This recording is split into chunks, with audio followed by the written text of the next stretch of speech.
All rise, veuillez vous lever.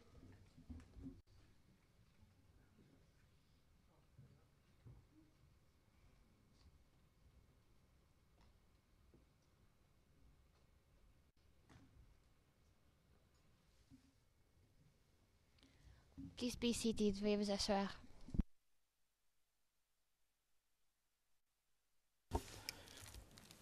Good afternoon. Eh bien, rebonjour à tous. Troisième volet de l'audience pour cette journée. Nous pouvons faire rentrer le témoin 411. Je vais demander donc à Madame l'huissière de faire rentrer le témoin dans le prétoire.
Thank you.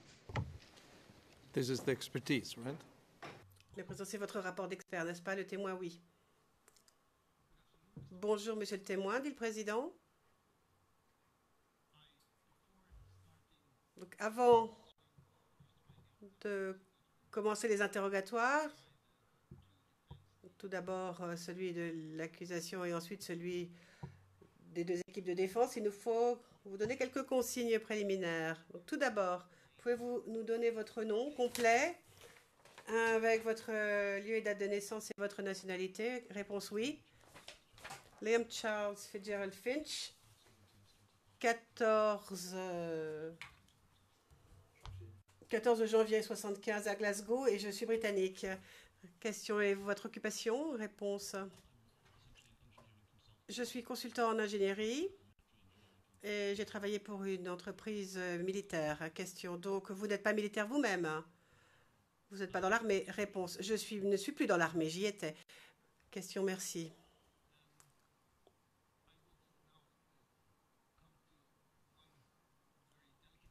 Maintenant, il faut que je vous explique une chose. Nous travaillons en plusieurs langues. Nous parlons anglais tous les deux.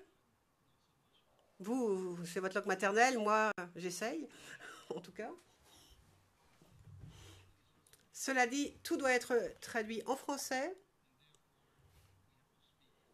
Il nous faut donc parler lentement afin que les interprètes qui sont là puissent faire leur travail pour traduire correctement nos propos et pour que ceci soit compréhensible en français. Et puis, la transcription est aussi en français et en anglais. Mais il faut aussi penser aux sténotypistes. To make the best work possible. Especially. Et c'est très important lorsqu'on parle la même langue. Si on vous pose des questions en anglais, que vous répondez en anglais, on a tendance à se couper la parole. Que si on vous posait des questions en français, parce que vous auriez à attendre l'interprétation. Donc si je vous demande de ralentir, s'il vous plaît, n'hésitez pas.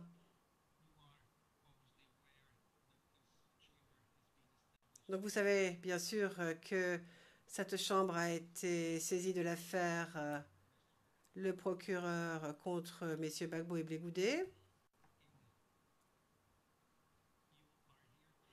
Et vous êtes ici pour nous aider à la manifestation de la vérité, sachant que vous êtes expert Vous êtes donc un témoin expert et vous allez nous faire bénéficier de votre expertise. Les représentants du bureau du procureur vont vous poser des questions en premier. Et ensuite, ce sera le tour de la défense de M. Gbagbo, puis celle de M. Blégoudet. Et ils vous poseront des questions, bien sûr, sur votre rapport d'expert. Vous êtes ici pour dire la vérité et rien d'autre. Et je vais donc vous demander maintenant de lire ce qui est écrit devant vous afin de vous engager solennellement à dire la vérité. Suite à la règle 66.1. Le témoin, je déclare solennellement que je dirai la vérité, toute la vérité et rien que la vérité. Le président, merci. Vous savez bien sûr que le fait de ne pas dire la vérité est un délit devant cette cour, et je dois vous le dire. Et ensuite, dernière consigne, si vous avez des problèmes, si vous êtes fatigué, si vous ne vous sentez pas bien, faites-le moi savoir. Et les juges de cette chambre trouveront une solution. Je pense que nous pouvons donner la parole à M. Garcia du bureau du procureur, mais je vois que Maître Altit est déjà debout. Il a la parole.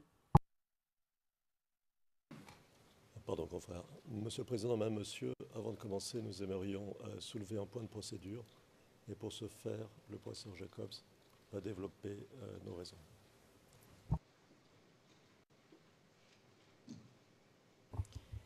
Yes, please. Vas-y. Nous voulons effectivement soulever une question d'ordre juridique. La défense n'accepte pas le fait que ce témoin soit reconnu comme expert pour les sujets sur lesquels porte son rapport et conteste donc qu'il vienne déposer en tant qu'expert. En effet, rien dans son CV ne permet d'établir qu'il est bien un expert dans le domaine de la détermination de l'utilisation ou non de mortiers de 120 mm en zone urbaine. Nous demandons donc à la Chambre d'ordonner que soit conduite une procédure de voir-dire, au cours de laquelle serait spécifiquement abordée l'expertise et la compétence de ce témoin, d'abord par le bureau du procureur et ensuite par la défense. Il conviendrait qu'à l'issue de ces questions, le procureur fasse des soumissions complémentaires présentant un véritable argumentaire pour expliquer à la Chambre en quoi ce témoin serait bien un expert dans le domaine particulier sur lequel porte son rapport. Rappelons que c'est sur l'accusation que repose la charge de démontrer qu'une personne qu'elle appelle comme expert est bien un expert. Je vous remercie.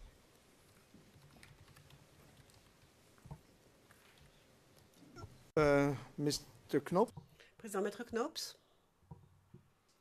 Maître Knops, nous soutenons cette demande. Nous avons aussi des questions à poser à propos du CV de ce témoin. Et il serait bon, en effet, sans doute, de procéder au voir-dire pour répondre à ces questions. Le président, merci. Le bureau du procureur, eh bien, ayant pris en compte ce qui vient d'être dit et de l'objection de la défense à l'expertise du témoin, je considère que nous devrions faire la même chose que pour le témoin 606, avoir en effet une procédure de voir-dire.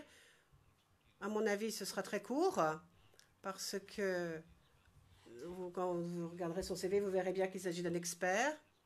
Et l'accusation va poser des questions, donc dans le cadre de ce voir-dire, et la défense pourra aussi poser ces questions qu'il considère comme étant utiles pour prouver l'expertise, affirmer ou confirmer l'expertise de ce témoin.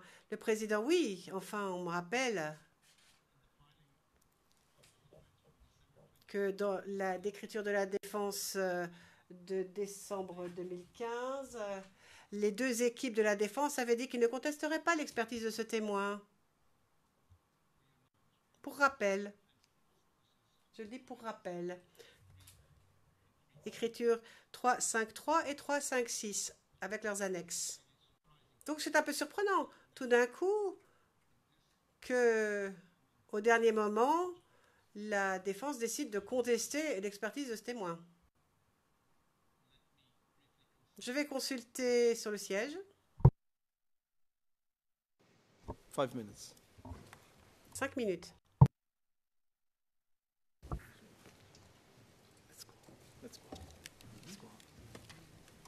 All rise, veuillez vous lever.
All rise, veuillez vous lever.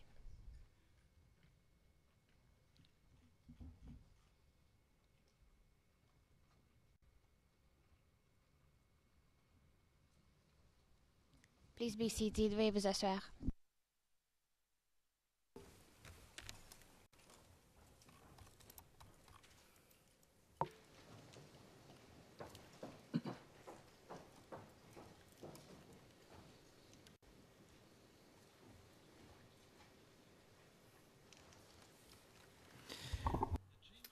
Président, la Chambre, après avoir entendu les arguments des parties,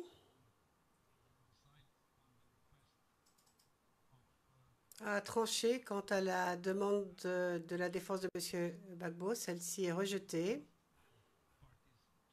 Et la Chambre demande donc aux parties de commencer tout de suite l'interrogatoire. Et bien sûr, dans le cadre de ces questions, des questions portant sur l'expertise du témoin seront posées et seront autorisées. Donc, le bureau du procureur posera des questions dans ce sens, le cas échéant, à la fois sur l'expertise du témoin et sur le fond de son rapport, et la défense aura le droit de faire la même chose. Mais donc, nous n'aurons pas d'audience devoir dire, nous resterons dans le cadre de cette audience. Vous avez la parole, Monsieur Garcia. Monsieur Garcia.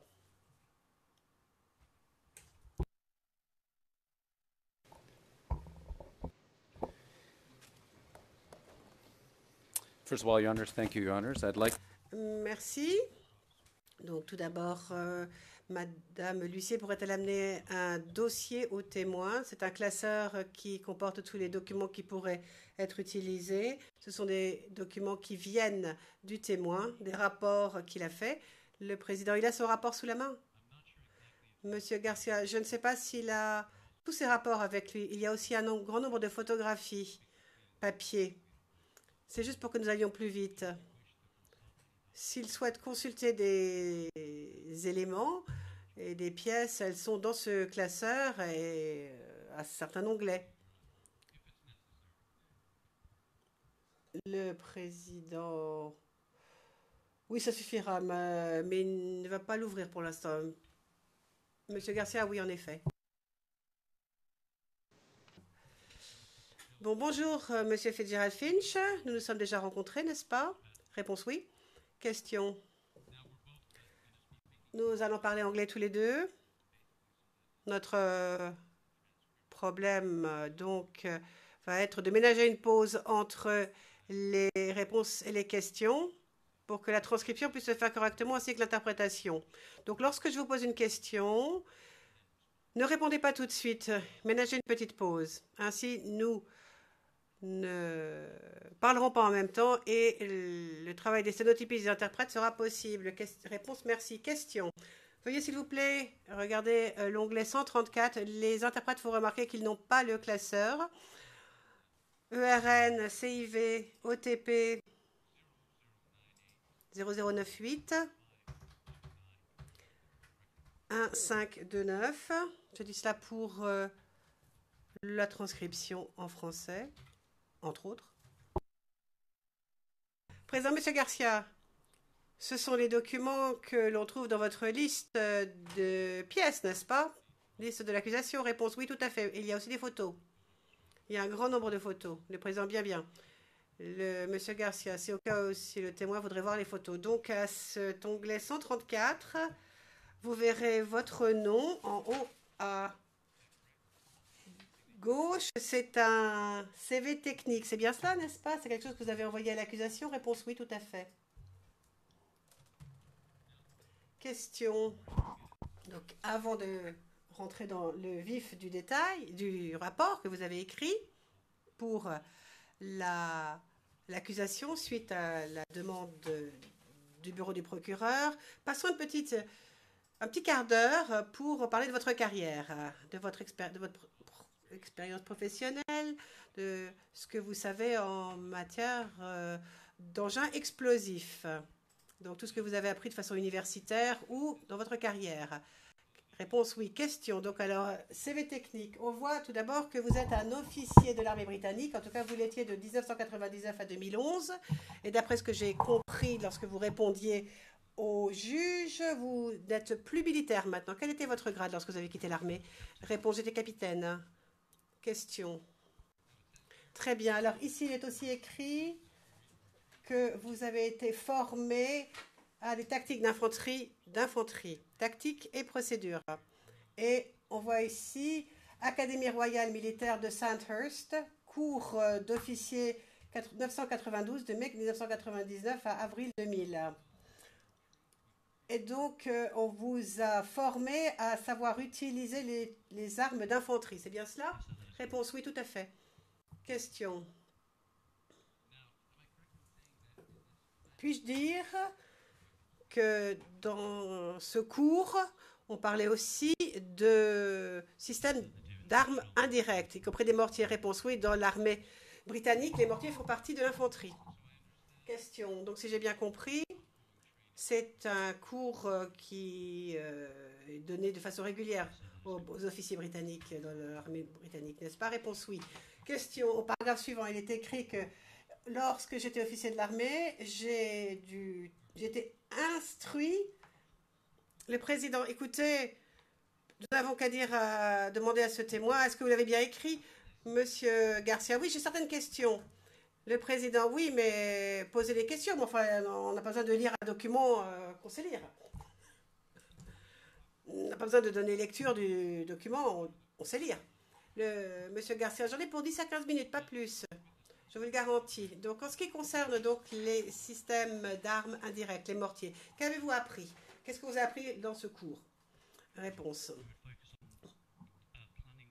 Eh bien, comment planifier l'utilisation de ces mortiers et l'utilisation en conjonction avec d'autres armes.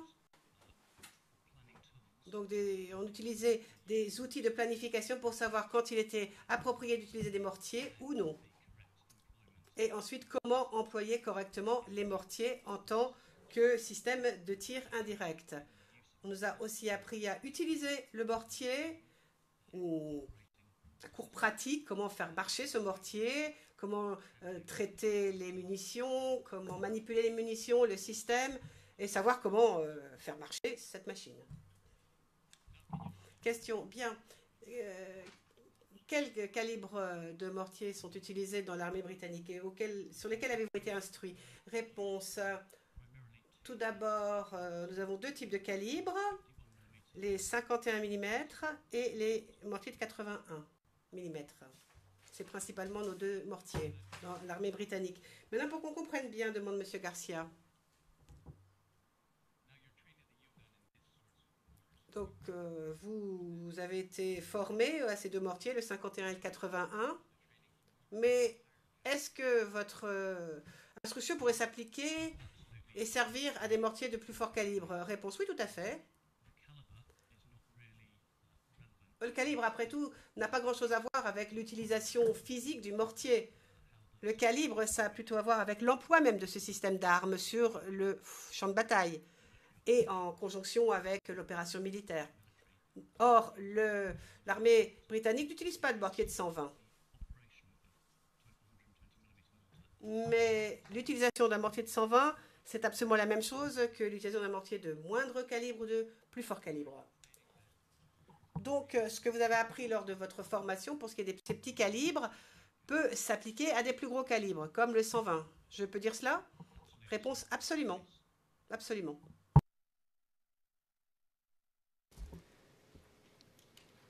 I also read in your technical CV. Je vois ici dans votre CV que vous avez été déployé dans le cadre d'un cours à l'attention des instructeurs en combat entre octobre et décembre 2001. Pouvez-vous nous expliquer brièvement en quoi consistait ce cours? Réponse. S'agissant de ce cours,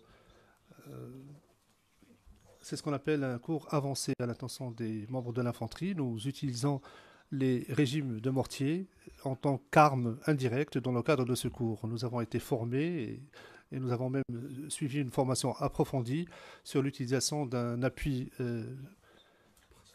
d'un proche appui. Et nous utilisons donc des systèmes de mortier dans le cadre de ce cours de façon régulière, toutes les semaines, pour autoriser une mise à feu sur des positions que nous attaquions. Nous utilisons donc le système de mortier pour appuyer nos propres troupes dans le cadre de leur formation lorsqu'ils devaient monter une offensive. Outre ma formation initiale à l'emploi et l'utilisation des mortiers, il s'agissait là d'une utilisation pratique des systèmes de mortier.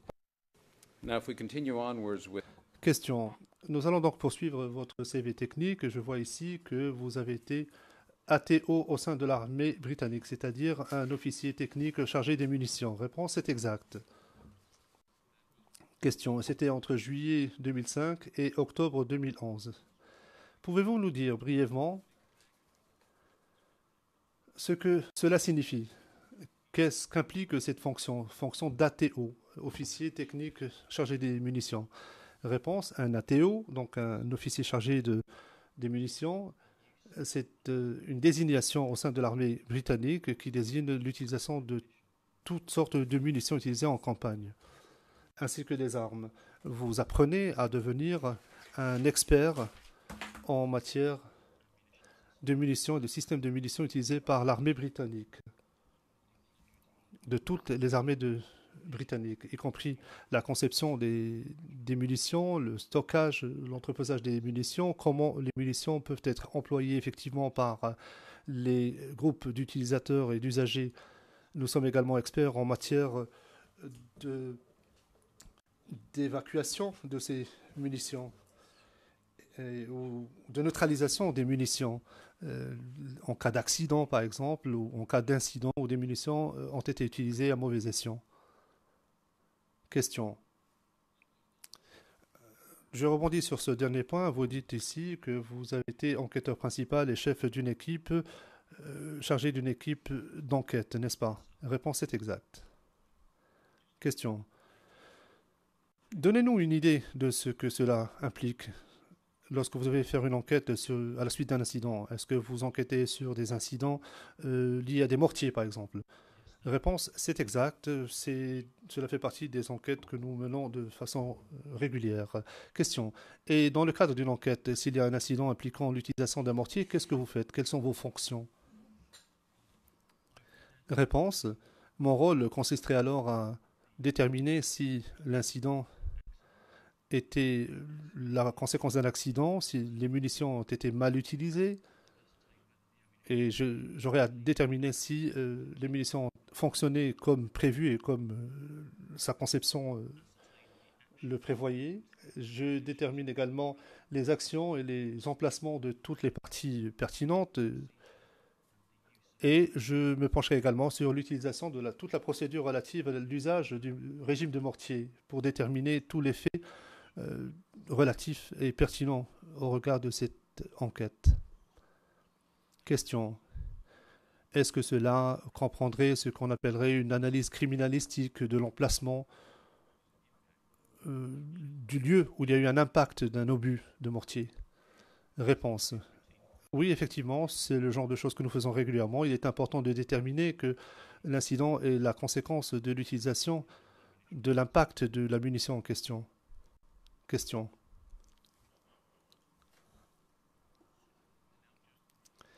S'agissant de votre expertise dans ce domaine en particulier, je vous laisse le temps de prendre un verre d'eau. J'ai qualifié cela d'analyse criminalistique. Je ne sais pas si c'est la terminologie utilisée par vous. Vous me corrigerez si je me trompe.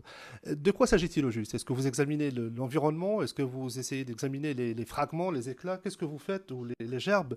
Qu'est-ce que vous faites concrètement? Prenez quelques secondes avant de répondre, s'il vous plaît. I would definitely call it. Réponse. Oui, effectivement, il s'agit d'une enquête criminalistique. Dans un tel cas, je chercherai à déterminer les dégâts causés, les gerbes d'éclats, ainsi que les fragments, s'il existe toujours. Je me pencherai également sur, comme je l'ai dit, la forme et les angles impliqués pour déterminer donc le faisceau des éclats et j'établirai une référence avec des faisceaux connus, des gerbes d'éclats connus, et qui sont associés à d'autres types de munitions. C'est-à-dire que j'essaierai de déterminer si cela concorde avec l'utilisation d'un type de munition précis. Question. Pour être très clair, votre expertise s'agissant de l'utilisation de mortiers ou d'autres types d'armes, cela vous permet d'effectuer une analyse criminalistique qui en découlerait, n'est-ce pas? La réponse est exacte. Question. Je sais que ce n'est peut-être pas aisé, mais est-ce que vous savez combien d'enquêtes vous avez diligentées en ce qui concerne l'utilisation de mortiers indirects dans le cadre de votre parcours militaire en votre qualité d'ATO? Réponse, il m'est difficile de vous donner une réponse précise. J'ai enquêté sur de nombreux actes et d'incidents au Royaume-Uni impliquant des régimes de mortiers britanniques. J'ai participé à des opérations en Irak ainsi qu'en Afghanistan où des systèmes de mortiers avaient été utilisés et j'ai donc enquêté après déflagration ou détonation dans des circonstances très différentes. Soit afin de déterminer que l'explosion et la fragmentation, que les gerbes d'éclats correspondent à des tirs effectués par les troupes de la coalition, ou si c'était le résultat d'attaques par l'ennemi. J'ai dû, par exemple, établir la distinction entre les deux. J'ai enquêté sur une centaine d'explosions. Et bon nombre de ces explosions impliquaient l'utilisation de systèmes de tir indirect comme les systèmes de mortier.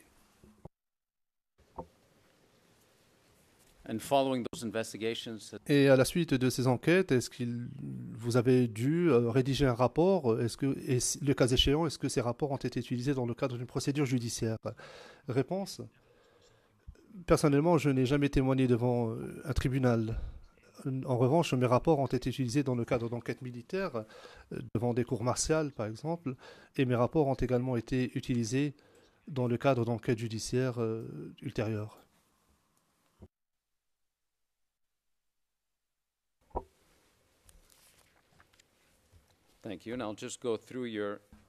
Question, merci. Je parcours toujours votre CV technique. Il est dit qu'entre juin et 2008 et mai 2009, vous avez été déployé à nouveau à titre de ATO, et vous l'avez évoqué au passage en Irak ainsi qu'en Afghanistan. Et je crois comprendre que vous avez effectué des enquêtes là-bas concernant l'utilisation de systèmes indirects, n'est-ce pas? Réponse est exacte.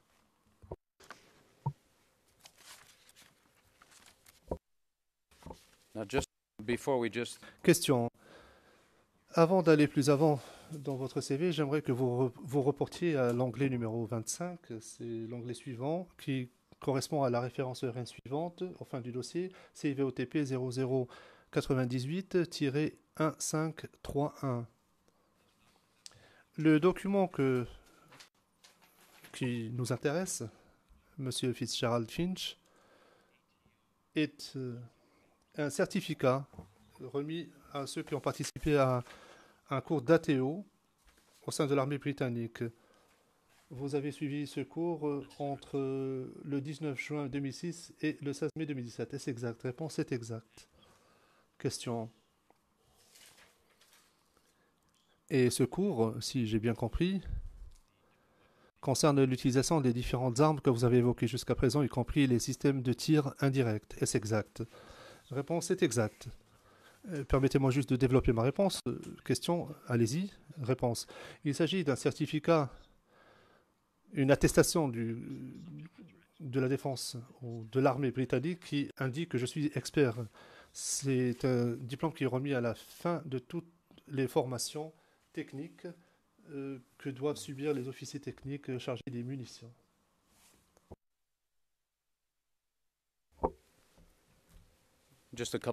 Question. 2 ou 3 questions supplémentaires. Après avoir servi au sein de l'armée britannique en janvier 2012 et août 2012, vous avez été représentant des Nations Unies chargé de la gestion des armes et des munitions en Libye. Et vous avez enquêté sur des événements, y compris l'utilisation de systèmes de mortier. N'est-ce pas? Réponse, c'est exact. Question. Et toujours au sujet de votre expertise et votre connaissance des systèmes de tir indirect, j'aimerais vous poser une dernière question. Je crois comprendre que vous êtes également membre de l'Institut des ingénieurs en matière d'explosifs. Est-ce exact? Réponse, c'est exact. Oui, l'Institut des ingénieurs spécialistes en explosifs, oui, c'est exact. Je suis membre de cet institut. Question. Pouvez-vous nous dire brièvement sur quelle base vous devenez membre pour être admis au sein de cet institut en tant que membre? Quelles sont les conditions, en fait? Quelle qualification est-ce que vous êtes censé avoir? Réponse. Pour être membre de plein droit, ce que je suis, vous devez démontrer que vous avez au moins 5 ans d'expérience professionnelle dans le domaine des explosifs. Expérience que j'ai acquise au sein de l'armée britannique. Vous devez également avoir un niveau d'instruction précis, donc vous devez passer des examens d'admission à l'Institut des ingénieurs spécialistes en explosifs. Ces examens faisaient partie de ma formation en tant qu'officier technique chargé des munitions. Donc les documents que vous avez vus précédemment, à l'anglais 135, sont en fait mes qualifications et mes études qui m'ont permis de devenir membre de cet institut. Question. Merci, monsieur le témoin. J'en ai terminé s'agissant des questions que j'avais à vous poser concernant votre expertise. J'aimerais que le CV qui correspond à la référence 0098 1529 et que le certificat qui correspond à la référence 0098 131 soit versé au dossier. Monsieur le témoin, maintenant que nous avons donc terminé cette première étape préliminaire, j'aimerais parler du fond de votre rapport que vous avez rédigé à l'intention du bureau du procureur que vous nous avez communiqué. L'interprète demande à monsieur Garcia de ralentir un petit peu et de permettre à l'interprète de finir ses phrases. Monsieur Fitzgerald Finch, j'aimerais consulter avec vous un document. Il s'agit de la lettre de mission que nous appelons une lettre d'instruction à l'intention d'un rapport expert, d'un expert. Il s'agit de l'onglet numéro 2 du classeur que vous avez devant vous. Il s'agit de la référence ERN CIVOTP 0049 0051.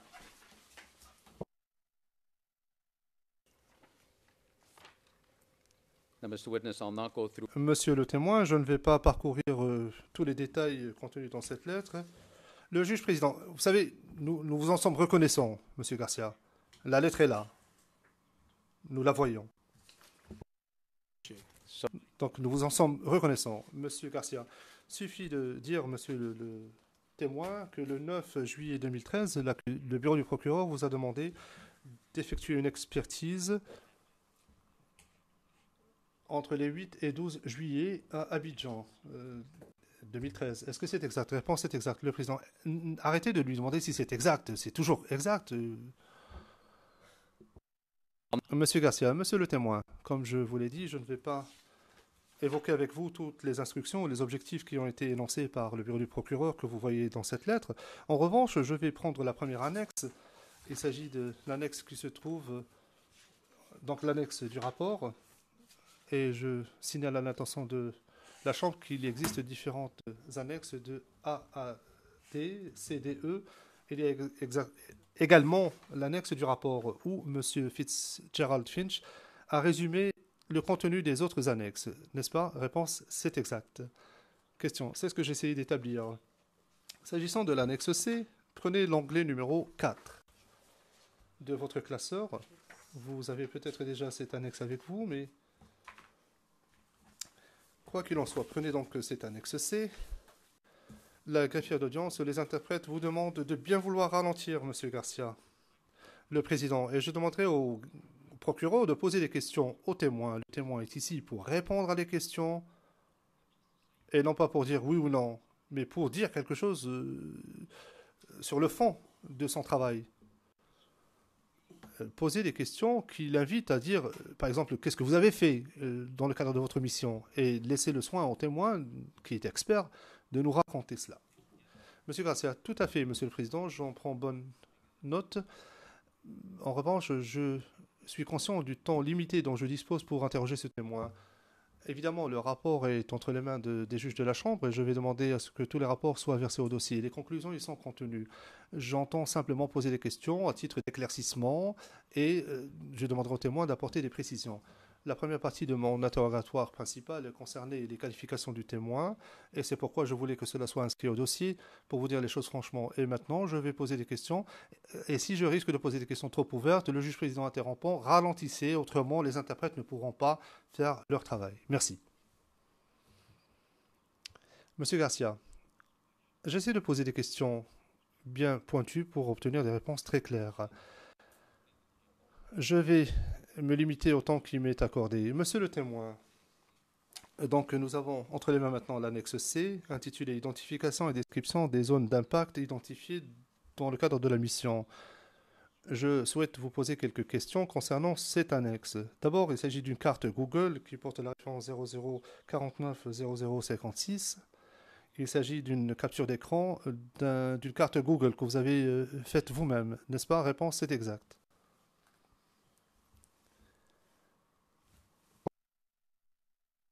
Question. Au bas de la page, nous pouvons lire l'inscription suivante, distance approximative. Est-ce qu'il s'agit de distance que vous avez obtenue sur Google?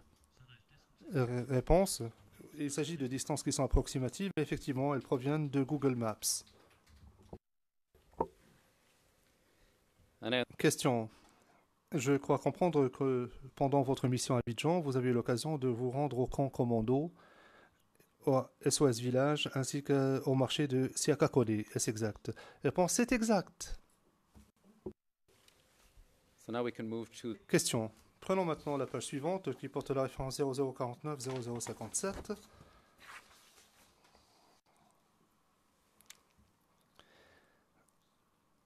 Je crois comprendre que dans cette annexe C, vous abordez 4 thèmes.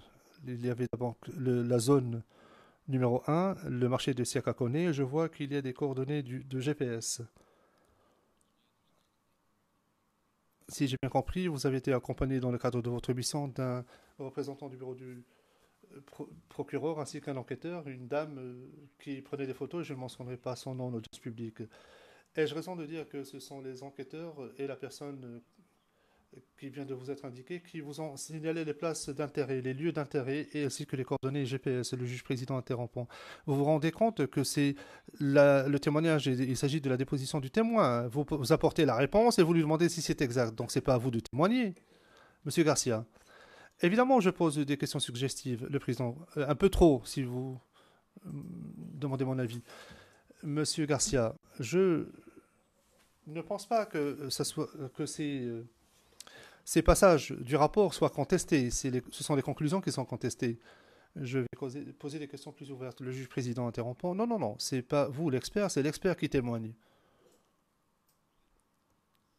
Laissez le témoin parler. Monsieur Garcia, monsieur le témoin, est-ce que vous pouvez nous dire comment vous avez obtenu ces coordonnées GPS que vous avez ici? Réponse du témoin. Monsieur le président,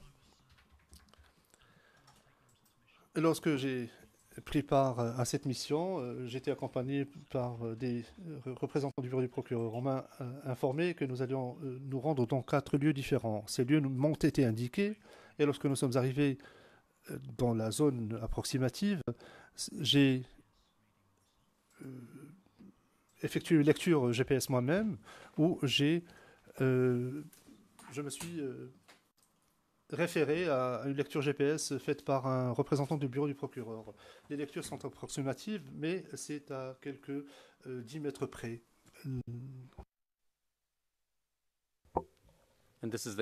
Question. Et vous parlez des coordonnées GPS concernant les autres zones que l'on retrouve dans l'annexe C. Réponse, oui, les coordonnées GPS sont là afin de nous donner une indication de la zone approximative. Cela est pertinent s'agissant du type d'arme utilisée, parce que des coordonnées précises sont presque sans objet lorsqu'il s'agit de l'utilisation de systèmes de tir indirect. Question. Très bien. Prenons maintenant la page 0049, 0059.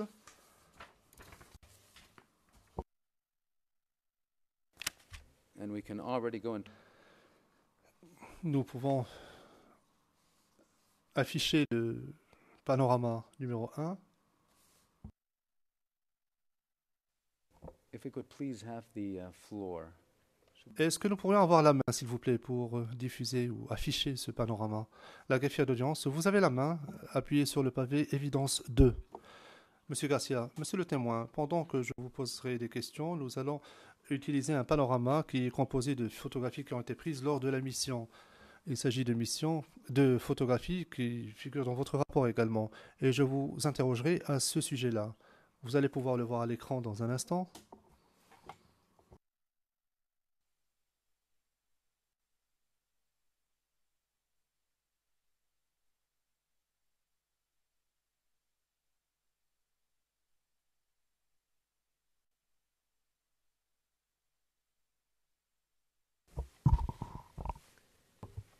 Yes, Mr. Jacobs?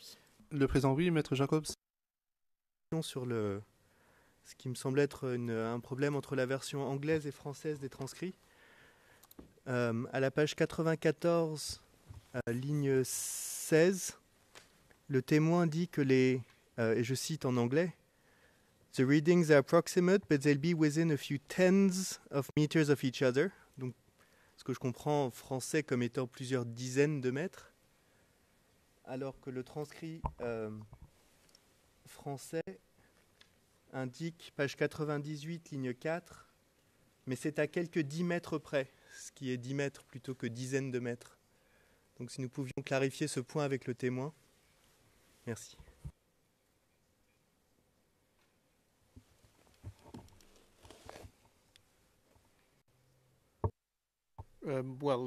Le juge président. Eh bien, demandons à l'interprète, au témoin de nous donner sa version de cette interprétation. Qu'est-ce que vous avez voulu dire? Le témoin, j'ai voulu dire que les coordonnées GPS sont très proches les unes des autres, mais elles ne sont vraisemblablement pas exactes. Je me suis servi de mon GPS pour certains relevés et je me suis fondé sur les relevés GPS des autres. Lorsqu'il s'agissait de relevés approximatifs, mais s'agissant de la même rue, du même lieu, nous avions des coordonnées différents, mais qui étaient proches les uns des autres. Le juge président, est-ce que vous avez voulu dire des dizaines de mètres? Qu'est-ce que vous voulez dire par cela? À quelques dizaines de mètres. Réponse. Imaginons que je suis d'un côté d'un immeuble et que je prends un relevé GPS et qu'un représentant du bureau du procureur se trouve de l'autre côté ou à l'autre bout de l'immeuble lorsqu'il prend un relevé GPS, il se peut que nous soyons à 10, 15, voire 30 mètres l'un de l'autre. Sauf que le relevé de Google Earth indiquera que nous étions sur la même rue, dans la même zone. Le juge président, très bien. Monsieur le procureur, veuillez poursuivre. Monsieur Garcia, monsieur le témoin, donc nous en sommes à la page 0049-0059 de votre rapport et au fin du dossier, nous tenons à préciser que nous présentons un panorama, une vue 360 degrés du lieu qui correspond à cette référence ERN 0073 0862. Regardez l'écran, monsieur le témoin, et regardez donc cet environnement. Slowly circling around. Donc nous faisons un tour d'horizon, un panorama de cette zone.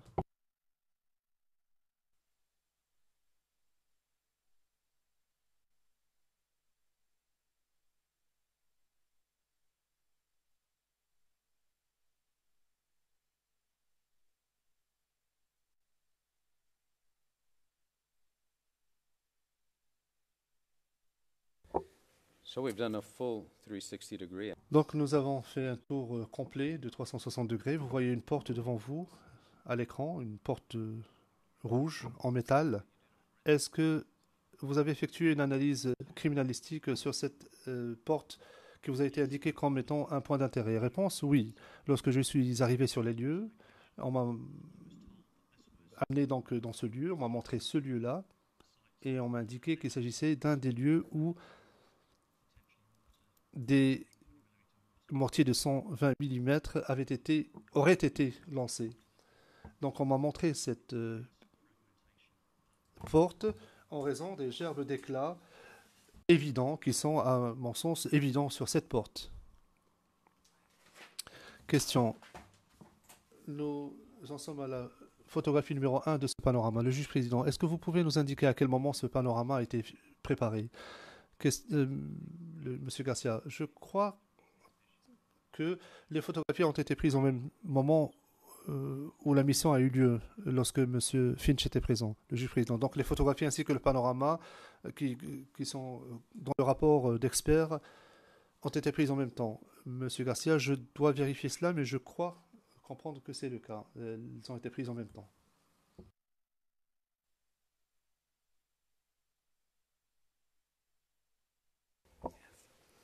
So I have confirmation of that. Monsieur Garcia, on vient de me confirmer que ces photographies ont été prises en même temps lors de la même mission, Monsieur le Président.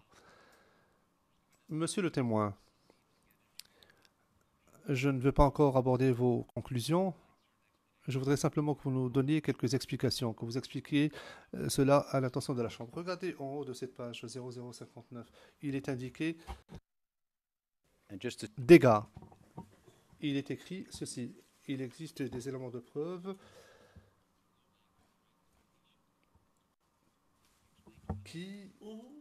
donc des éléments de preuve ou des preuves de dégâts à l'infrastructure, causés à l'infrastructure qui correspondent à un angle de fragmentation à haute vélocité. Le juge président, est-ce que vous pouvez nous expliquer ce que cela signifie? Monsieur Garcia, comment est-ce que ces gerbes d'éclats se sont retrouvées là? Le témoin, Monsieur le Président, si il y a une mise à feu d'un obus et qu'il s'agit d'une munition renforcée, d'une douille de munitions renforcée, la fragmentation découlant de cela est extrêmement rapide. Elle peut dépasser peut-être 2000 mètres la seconde, ou encore plus, ça peut être plus rapide. Donc il y a pénétration de pratiquement tout ce qui se trouve à proximité. Et d'après les gerbes d'éclats que je peux constater, je vois qu'il y a eu pénétration d'une porte en acier. Il y a des impacts et des trous que je peux constater. Donc, et l'énergie nécessaire pour pénétrer une porte d'acier de ce type est très élevée. Très, très élevée. Les dégâts causés donc le long de cette porte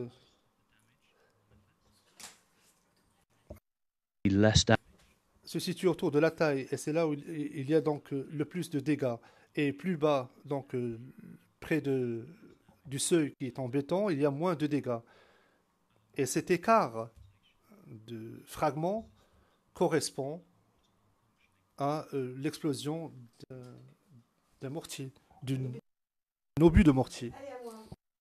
Just on that last point, when you say it's Question, vous dites que cela correspond avec un obus de mortier qui exploserait au niveau du sol. Pourquoi y a-t-il donc cette bande qui se trouve au niveau de la taille et pas plus bas? Et pourquoi y a-t-il moins de marques et de trous en bas de la porte? Réponse. L'obus, les obus de brisant, HE, a été tiré en cloche. Et donc quand son nez touche le sol, le nez où il y a l'amorce, la bombe va exploser. Et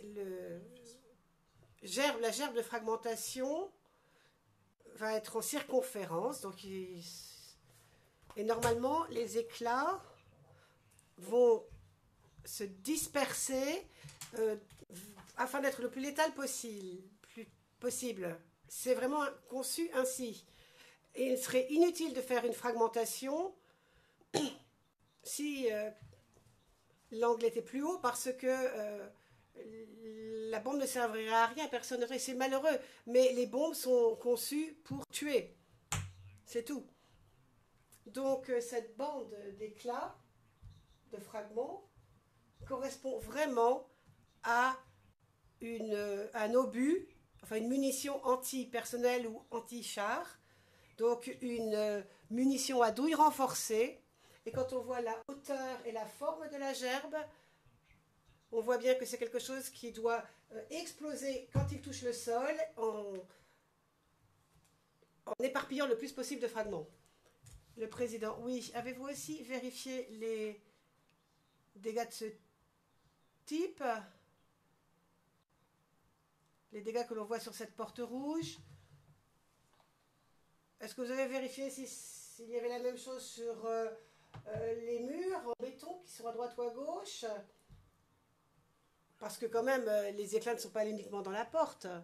Les éclats de fragmentation. Et sur le bois aussi, sur le côté. Avez-vous vérifié il y avait les dégâts qui avaient été infligés à côté de la porte? Réponse oui, j'ai regardé aux alentours, bien sûr. Mais mon attention a été attirée par la porte. Moi, je dirais techniquement que cette porte est témoin. C'est mon témoin de la scène. Et on voit quand même que le mur en béton aussi a subi le même type de dégâts à droite sur la photo, on le voit bien, et ainsi qu'à gauche sur la photo. Donc, du fait de la nature de ce marché,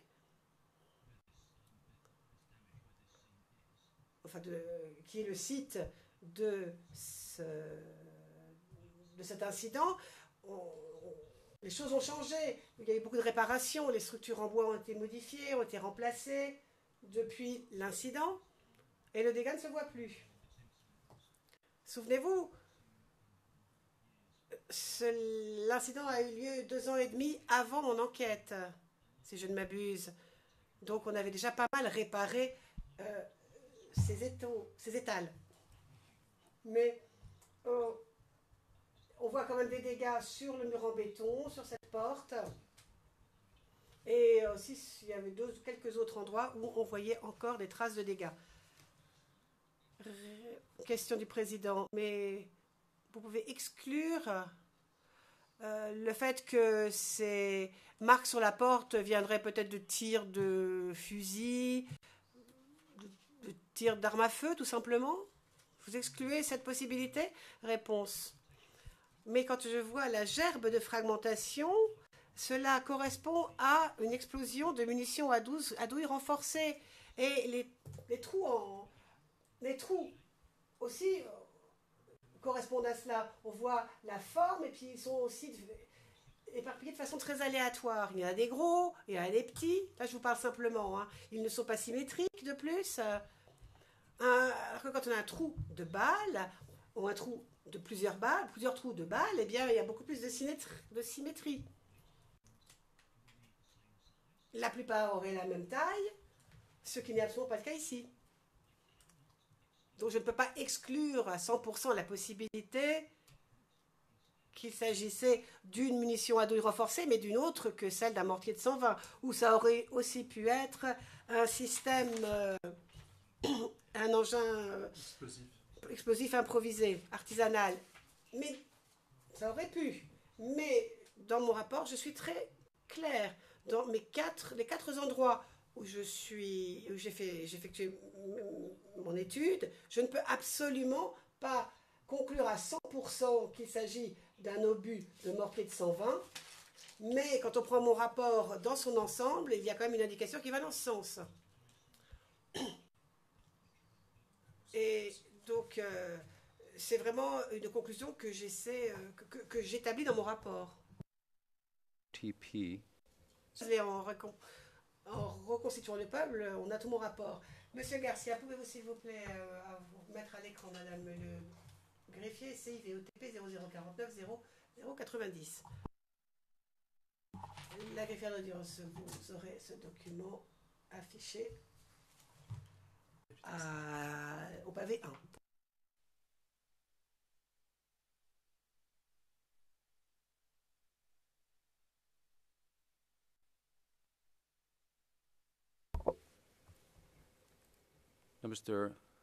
Question, Monsieur Fitzgerald, à l'écran, nous avons maintenant donc un gros plan de cette porte et on voit bien la nature asymétrique des trous.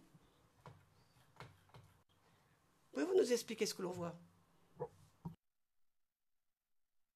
Your Honours, this is a close-up of the door in question.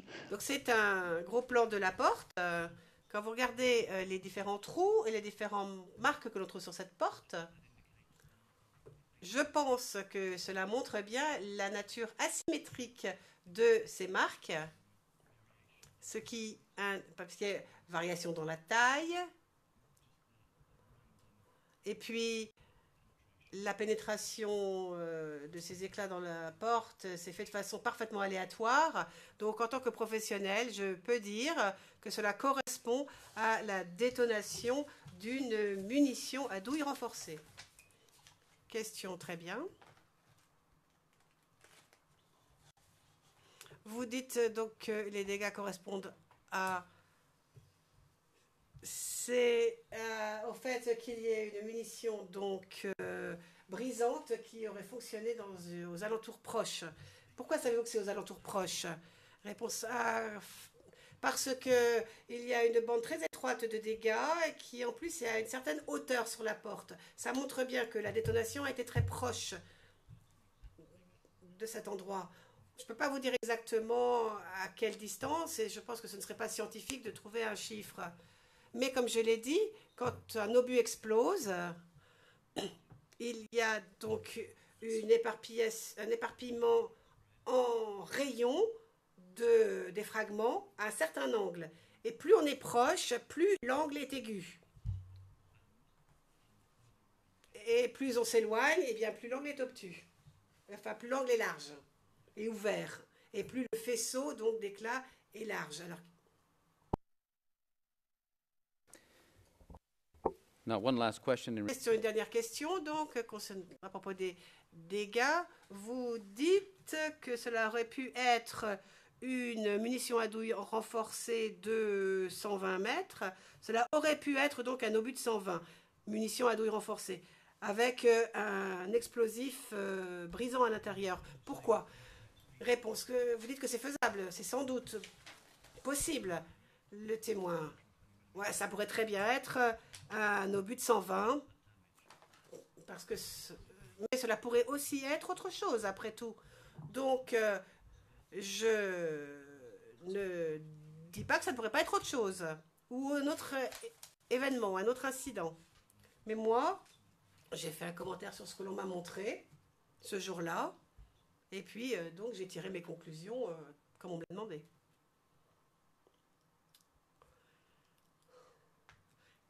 Dernière question.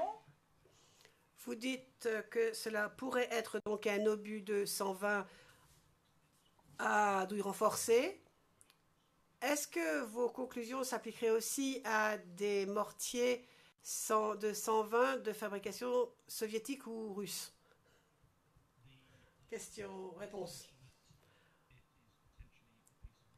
Dire que c'est une munition russe, eh bien... C'est une conclusion que je tire suite à des détails techniques. Quand on voit la taille et la forme des fragments et de la fragmentation, eh bien, cela correspond à une munition à douille renforcée avec un corps en fonte et non pas avec en acier et non pas en fonte, sur qu'on interprète. Donc, je suis un peu technique peut-être, mais si c'est de la fonte, le métal est fondu et donc moulé, alors que si c'est forgé, là, il est martelé, alors qu'il est encore solide. Et les fabricants de munitions établissent cette spécification parce que lorsque l'on a une munition moulée, c'est moins cher d'abord, et ensuite, on arrive à une meilleure fragmentation des éclats. Et les munitions russes suivent une certaine doctrine.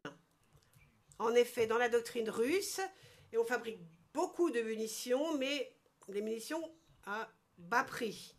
Et donc, on accepte que la fragmentation ne soit pas toujours la même et c'est une fragmentation avec des petites pièces. Alors que lorsqu'on a une munition qui a été forgée différemment, donc là, les fragments seraient beaucoup plus gros et beaucoup plus longs.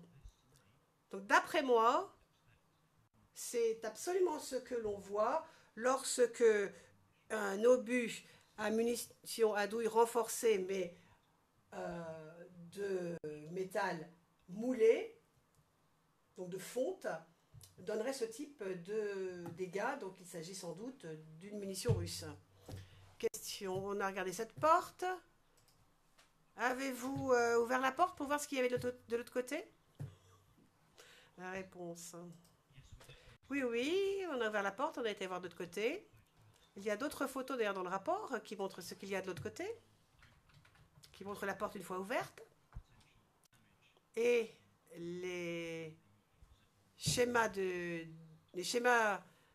dégâts occasionnés de l'autre côté de la porte. Question, j'aimerais bien avoir la main, s'il vous plaît, à nouveau. Et nous allons maintenant afficher le panorama numéro 2.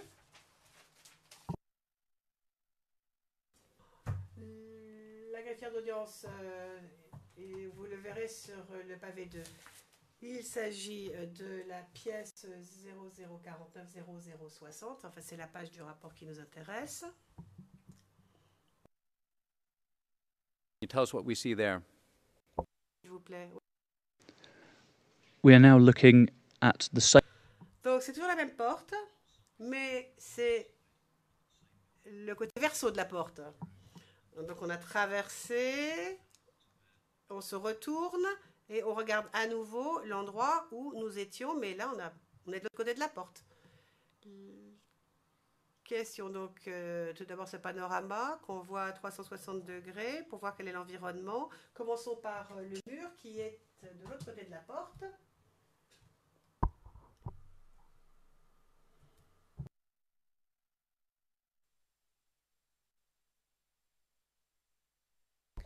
So now we're going to zoom in. Donc, gros plan sur le mur, s'il vous plaît.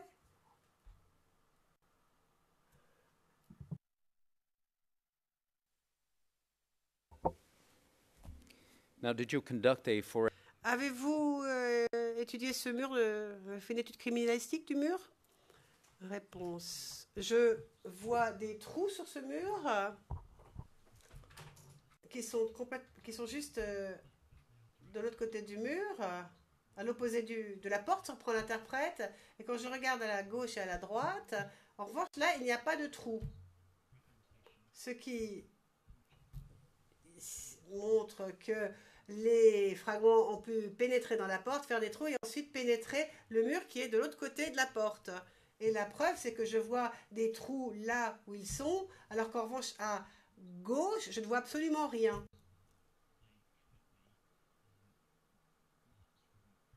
Donc, je ne vois rien qui pourrait être des traces de fragmentation, de fragments qui auraient traversé la porte et qui seraient venus se loger dans le mur. On ne les voit que à la droite.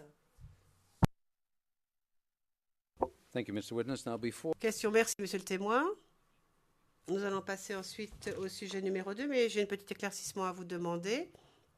Avez-vous vu aussi un deuxième site sur ce marché, ce jour-là, donc le marché de Siakone? Réponse, oui, oui. On nous a amenés sur un site où on nous a dit qu'il y avait une explosion avec un engin qui avait explosé. On m'a dit que c'était un obus de mortier qui avait explosé. Et là, sur la route, mais dans le marché, hein, mais sur le goudron, j'ai vu des choses, mais je n'ai pas pu attribuer cela à une explosion d'un obus de quoi que ce soit. Ça aurait pu être peut-être un marquage sur le sol. Mais enfin là, je n'ai pas pu tirer de conclusion et donc je n'ai pas pu prouver quoi que ce soit. Question, vous dites on nous a emmenés sur un site où on nous a dit, qui est ce nous? Vous et qui? Réponse, désolé. Lorsque je dis nous, c'est moi et le personnel du bureau du procureur qui m'accompagnait. Je faisais partie de cette équipe, de ce groupe d'enquête. Question. Et qui vous a amené là? C'est qui vous a amené? Réponse, puis-je donner un nom? Le président, non, il y a une autre personne, je ne sais pas. D'après ce que j'ai compris, quand vous dites nous, c'est on nous a emmenés. C'est un tiers qui vous a emmené. C'est pas le bureau du procureur. C'est ainsi que je comprends votre anglais. C'est sans doute mes déficiences. Question. Je suis désolée, j'utilise un anglais trop idiomatique sans doute. Le président, pas du tout. Mais on apprend. Question. Lorsque je dis nous, c'est moi et le personnel de l'OTP. C'est ça, nous. Question du président. C'est combien alors, en tout? Réponse, je ne m'en souviens pas très bien. Je crois qu'on était à peu près 5. Question. Et vous étiez le seul expert? Et vous étiez accompagné de 3 ou 4 personnes travaillant pour le bureau du procureur, c'est ça? Réponse oui. Le président, merci beaucoup. Monsieur Garcia, reprenez.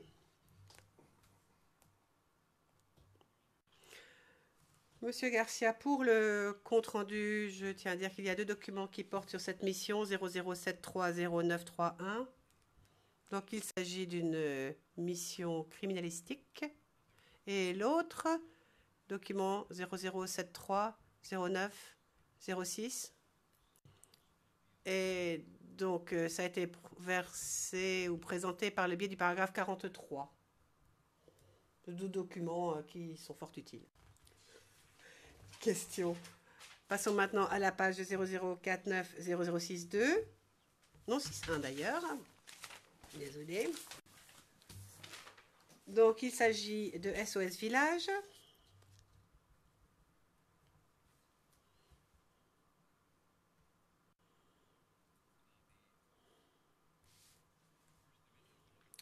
Première image, donc, à 0061. Qui a pris cette capture d'écran sur Google Earth? Réponse. Eh bien, c'est moi.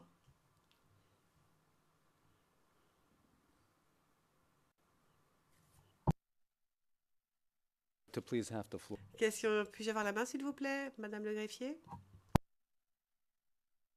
You have the floor. Greffière d'audience, vous avez la main. Question. Donc, il s'agit maintenant du panorama 17, je dis pour le compte-rendu. Et ensuite, nous verrons le panorama 19.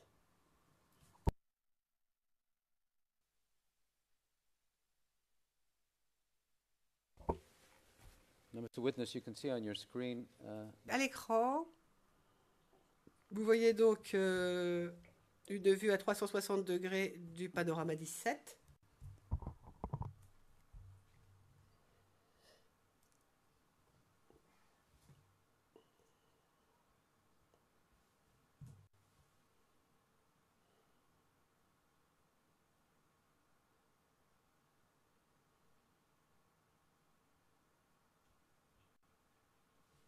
Merci.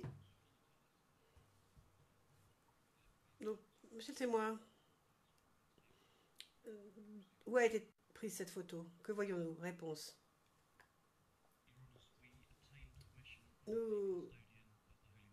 Donc, le gardien de la mosquée nous a autorisé à prendre des photos.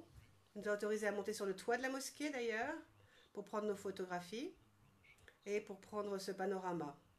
Donc, on a pris le panorama depuis le toit de la mosquée. Ainsi, on pouvait beaucoup mieux voir le terrain où l'incident en question aurait eu lieu. Question, on voit une rue.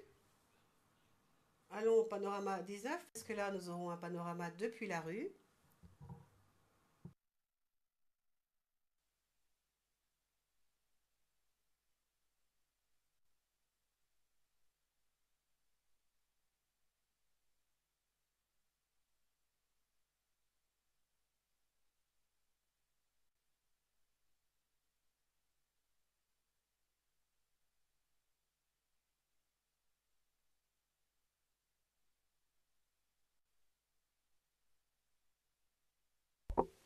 All right, so we've stopped. Donc, nous nous sommes arrêtés. Le panorama est arrêté. On est au niveau de la rue. On voit 2 portes. 2 portes qui sont plus à droite et une autre porte qui est plutôt devant nous. Donc, vous avez aussi étudié cet endroit, n'est-ce pas? Réponse oui, on nous a emmenés à cet endroit. C'est le personnel du bureau du procureur qui nous y a conduits. Et ici, le panorama est pris du centre de cet endroit. On est à peu près au centre de l'endroit en question. Question, passons maintenant à la page. Le RN se termine par 0063 en haut de votre rapport. On voit deux photos, Y74A et 2748 et Y74A 2747.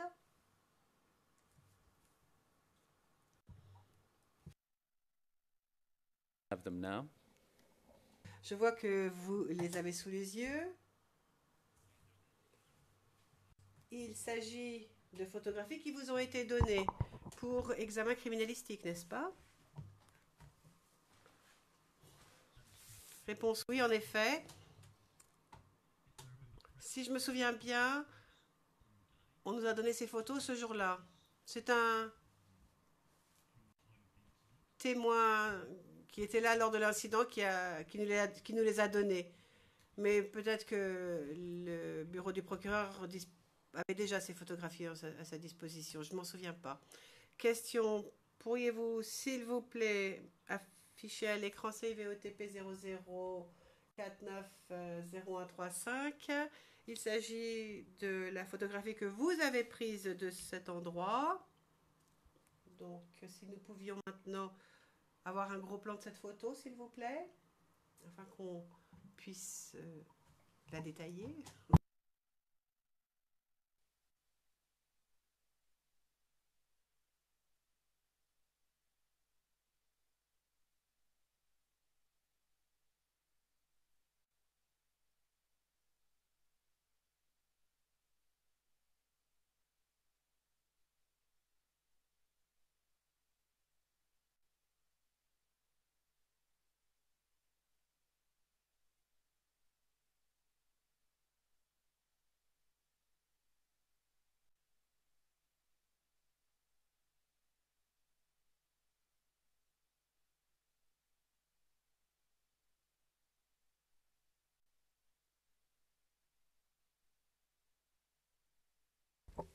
So I'd ask the court officer if we can please put it. Pourrions-nous, s'il vous plaît, zoomer sur cette photographie?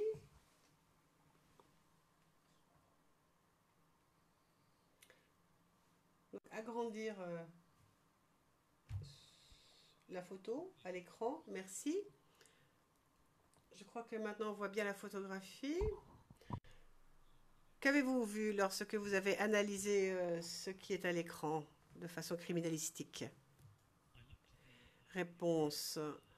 J'ai d'abord étudié le schéma des dégâts, ce qui est apparent. Donc, ça correspond à ce que j'ai vu à d'autres sites. Pénétration sur la porte en métal, gerbes en circonférence des éclats, qui correspond à nouveau avec la détonation d'une munition à douille renforcée, mais d'une détonation de très près. Lorsque l'on regarde les photographies, on voit bien que la fragmentation à nouveau était très asymétrique, les formes sont asymétriques, l'éparpillement est asymétrique, la taille des trous est différente, ce qui correspond très précisément à une munition à douille renforcée explosant juste à côté de la porte. Le président, oui, mais là, la bande d'éclat est beaucoup plus bas que ce que l'on avait vu sur l'autre porte. Vous aviez dit avant que c'était à la hauteur de la taille, alors qu'ici, on voit que les dégâts sont plutôt à la hauteur des jambes. Question, content d'avoir réponse. Je suis content de cette question. Il y a une petite variation de la hauteur des barques. Et c'est sans doute suite à l'angle avec lequel l'obus a atterri. Je m'y attendais d'ailleurs. voir cela. Parce que c'est ce que l'on obtient. Je vais parler avec les mains, s'il vous plaît. Hein. Donc, si l'obus tombe verticalement, dans ce cas-là, on aura une gerbe bien ronde, circulaire, à hauteur toujours identique. Mais en fait, les obus de mortier ont une trajectoire balistique. Et souvent, lorsqu'ils atterrissent, ces obus n'atterrissent pas verticalement, ils atterrissent à un angle. Donc s'il y a un angle léger, ce qui arrive pratiquement dans tous les cas, eh bien dans ce cas-là, le schéma des fragments va être plus bas d'un côté et peut-être plus haut de l'autre, en revanche. Autre façon de regarder les choses. Si le sol est incliné lui aussi et que l'obus y atterrit verticalement, mais on peut avoir ça aussi si l'obus atterrit verticalement, mais sur un sol qui, lui, n'est pas horizontal, mais incliné. Question, très bien. Donc, sur la page qui se termine par 0062, page précédente, vous avez dit endroit probable de l'explosion, probable seat of explosion. Comment en êtes-vous arrivé à cette conclusion? Pourquoi est-ce que l'explosion aurait eu lieu à cet endroit-là exactement? Réponse. Lorsque je regarde les gerbes de dégâts, je vois que la fragmentation, enfin les marques, les trous, sont très rapprochés les uns des autres. Et les fragments devraient s'éparpiller en fait et sont de plus en plus éloignés, plus l'explosion a eu lieu loin du mur. Donc, les marques sur le sol, en revanche, sont situées très près des dégâts que l'on voit sur la photo. Donc, il est très probable que l'une de ces dépressions que l'on trouve dans le sol soit l'endroit où l'explosion a eu lieu.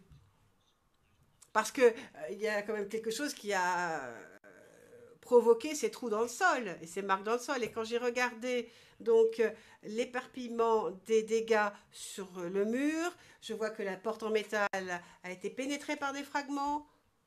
Et quand je regarde comment ces fragments sont disposés, eh bien, quand je vois en plus qu'ils sont proches des marques, j'en conclus que c'est très certainement là que l'explosion a eu lieu.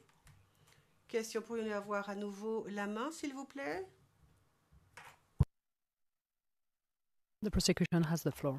La greffière, vous avez la main, monsieur le procureur.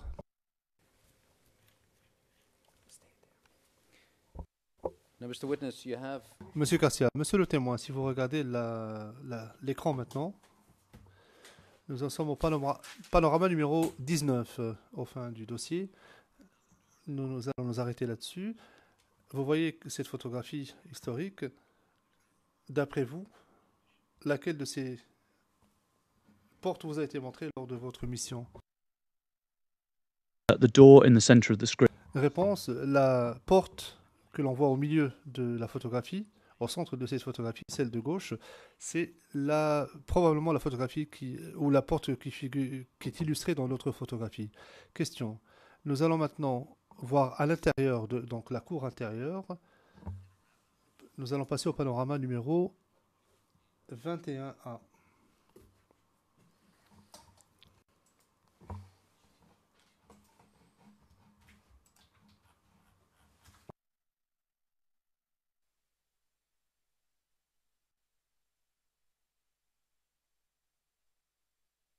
and we're in the inner courtyard there. Donc nous sommes à l'intérieur de l'autre côté de la porte, n'est-ce pas?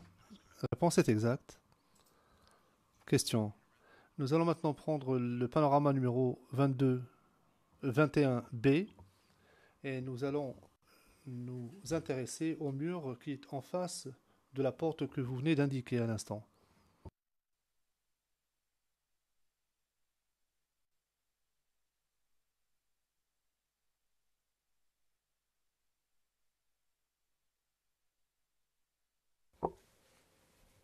Now, Mr. Witness, we see the Monsieur le témoin, nous voyons un mur qui, d'après ce que je peux voir, est en face de la porte.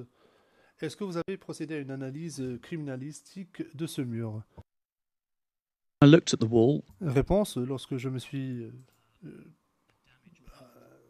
attardé sur ce mur, j'ai constaté qu'il y avait un faisceau d'éclats le long d'une bande verticale. Donc, vous voyez à travers ce mur qu'il y a des zones qui ont subi des dégâts et d'autres qui ont été réparées. Je l'ai évoqué tout à l'heure lorsque j'ai dit que nous sommes allés faire cette mission environ 2 ans et demi après l'incident en question. Mais je vois encore des dégâts sur ce mur. Question, est-ce que vous avez réussi à déterminer à la suite de votre analyse criminalistique quelle était la source de ces dégâts? Qu'est-ce qui avait provoqué ces dégâts? Et avant que vous ne répondiez, j'aimerais que le document CVOTP 0049 016 60 soit affiché à l'écran.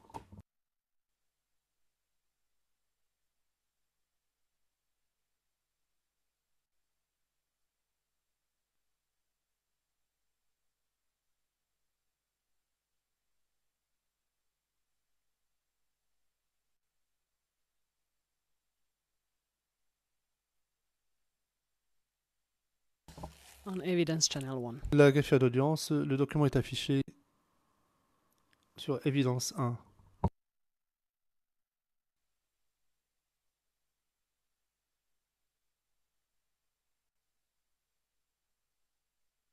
if we could please also Monsieur Garcia, serait-il possible de faire un zoom avant sur le mur?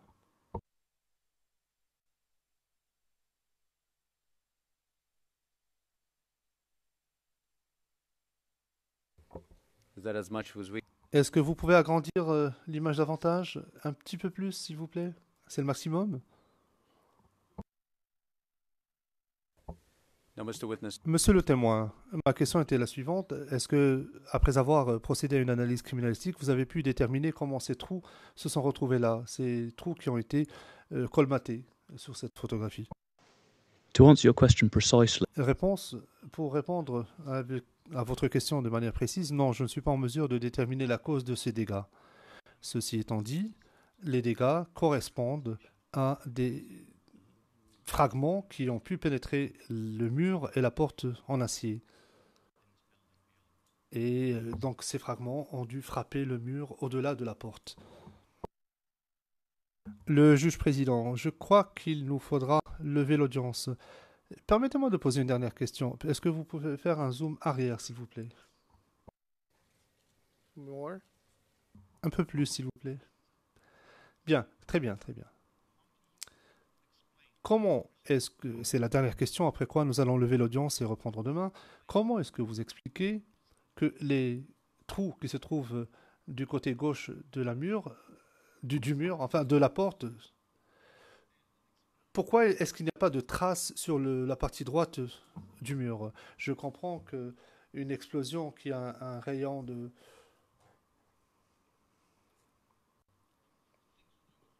Enfin, je comprends la notion de gerbe d'éclats, des éclats qui sont éparpillés un peu partout, que ce n'est pas... ces éclats ne sont pas dispersés de manière exacte. J'aimerais juste savoir pourquoi est-ce qu'il y en a d'un côté mais pas de l'autre. Réponse. Monsieur le Président, lorsque je regarde cette photographie, lorsque je les regarde, mais dans le contexte élargi de la mission, ces photographies sont prises de manière isolée. C'est-à-dire que lorsque vous regardez les marques qui figurent sur ce mur et le faisceau d'éclats dans la rue, donc à l'extérieur de ces murs, vous forcez de constater qu'il y a eu une explosion d'une munition à douille renforcée et que les fragments se sont éparpillés radialement et que certains fragments ont pu être absorbés par le mur et qui se sont retrouvés entre le lieu de l'explosion et ce bâtiment. Tous les fragments ne pénètrent pas forcément le mur. D'autres se retrouvent dans le mur, mais pas tous. Ce que je constate ici, c'est qu'il y a eu un dégât vertical, une bande verticale de dégâts qui est en face d'une porte métallique qui a été pénétrée. Il est donc vraisemblable que les deux faisceaux d'éclat soient liés. Je ne dis pas que c'est le cas, je dis que c'est vraisemblable, c'est probable. Le président, très bien, merci beaucoup. Nous allons lever l'audience et nous allons revenir demain matin à 9h30 pour poursuivre l'interrogatoire du bureau du procureur. Après cela, ce seront les deux équipes de défense qui, l'une après l'autre, vous interrogeront. Je vous souhaite une bonne soirée. Nous allons lever l'audience et reprendre demain matin à 9h30.